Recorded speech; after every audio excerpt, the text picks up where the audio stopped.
की दुआ पूरी हुई और हमें इतनी प्यारी दुनिया में घर मिल गया।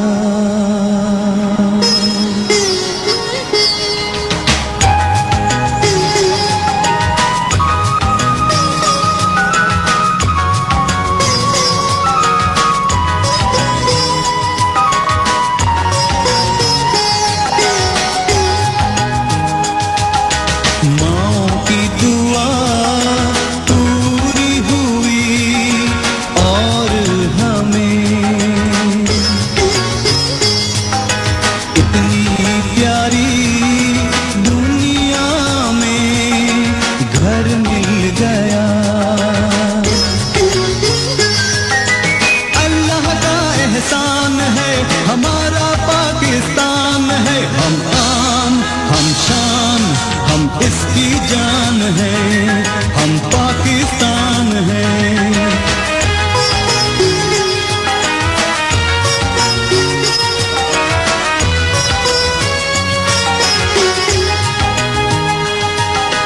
हर एक लम्हा इसकी खातिर काम करना है, दुनिया में अब रोशन